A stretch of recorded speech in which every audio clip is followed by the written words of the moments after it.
कार्तिक मास महात्म्य कथा अध्याय 28। पढ़े सुने जो प्रेम से वह हो जाए शुद्ध स्वरूप। यह 28वां अध्याय। कार्तिक कथा अनूप। धर्मदत्त ने पूछा, मैंने सुना है कि जय और विजय भी भगवान विष्णु के द्वारपाल हैं। उन्होंने पूर्व जन्म में ऐसा कौन सा पुण्य किया था जिससे वे भगवान के समान रूप धारण करके बैकुंठ धाम के द्वारपाल हुए।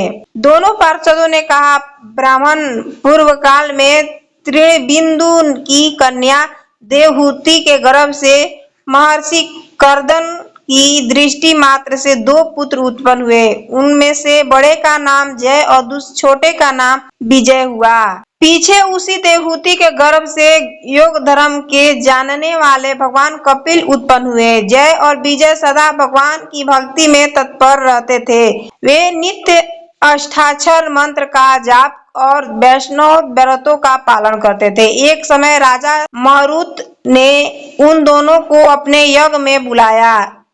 वहां जय ब्रह्मा बनाए गए और विजय आचार्य। उन्होंने यज्ञ को संपूर्ण विधि पूर्ण की। यज्ञ के अंत में अभ्री स्थान के पश्चात राजा मरुत ने उन दोनों को बहुत धन दिया। धन लेकर दोनों भाई अपने आश्रम पर गए।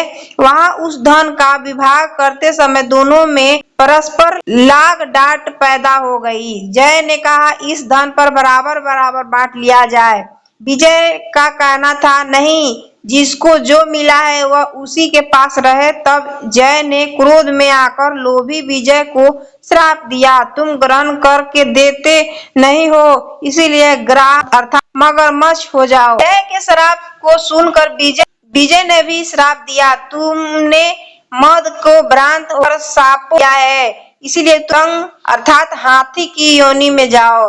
तत्पश्चात उन्होंने भगवान से श्राप के निवृत्ति के लिए प्रार्थना की। श्री भगवान ने कहा, तुम मेरे भक्त हो, तुम्हारा वचन कभी असत्य नहीं होगा। तुम दोनों अपने ही दिए हुए उन श्रापों को भोग कर फिर से मेरे धाम को प्राप्त होंगे। ऐसा कहकर भगवान विष्णु अंतर्ध्यान हो गए। तदंतर वे दोनों गंध नदी के तट पर ग्रह और गज हो गए। उस योनि में भी उन्होंने पूर्व जन्म का स्मरण बना रहा और वे भगवान विष्णु के व्रत में तत्पर रहे। किसी समय वह गजराज कार्तिक मास में स्नान के लिए गंडक नदी तक गया तो उस समय श्राप के हेतु को स्मरण करते हुए उस गज को पकड़ लिया। ग्राह से पकड़े जाने पर गजराज ने भगवान रामानाथ का स्मरण किया। तभी भगवान विष्णु शंख चक्र और गदा धारण किए हुए प्रकट हो गए। उन्होंने चक्र चलाकर ग्राह और गजराज का उद्धार किया और उन्हें अपने ही जैसा स्वरूप देकर बैकुंठ धाम को ले गए।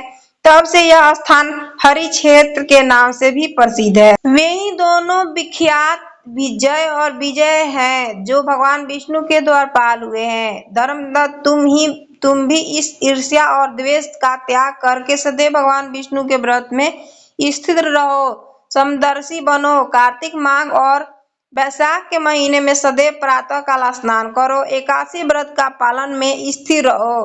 तुलसी के बगीचे की रक्षा करते रहो। ऐसा करने से तुम भी शरीर का अंत होने पर भगवान विष्णु के परम पद का प्राप्त होगे। भगवान विष्णु को संतुष्ट करने वाले तुम्हारे इस व्रत से बढ़कर न यज्ञ है, न दान है और न ही तीर्थ है। विप्र, तुम धन्य हो जिसके व्रत के आधे भाग पर फल पाकर यह स्त्री हमारे द्वारा बैकुंठ धाम ले जाई जा रही है। नारद जी बोले, हे राजन, धर्मदत्त को इस प्रकार उपदेश देकर वे दोनों विमानचारी पार्षद कलह के साथ बैकुंठ को चले गए। धर्मदत्त जीवन भर भगवान के व्रत में स्थिर रहे और देहावसान के बाद उन्होंने अपनी दोनों स्त्रियों के साथ बैकुंठ प्राप्त कर लिया। इस प्राचीन इतिहास को जो सुनता है और सुनाता है वह जगत गुरु भगवान की कृपा से उनका सानिध्य प्राप्त कराने वाला उत्तम गति को प्राप्त होता है। अगर मेरी वीडियो अच्छी लगी हो तो चैनल को लाइक, सब्सक्राइब, दोस्तों को शेयर कर देना। धन्यवाद। राधे राधे।